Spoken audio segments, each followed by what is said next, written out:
Шел 1994 год. Ой, бля. Из Москвы в Грозный двинулся караван во главе с Грачевым. А там на повороте Грозный на них напала маленькая чеченская банда и отбила у них караван.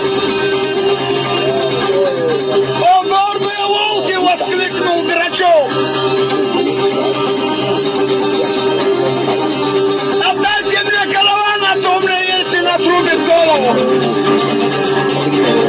Если я в срок достану караван, он обещал наградить меня золотой медалью».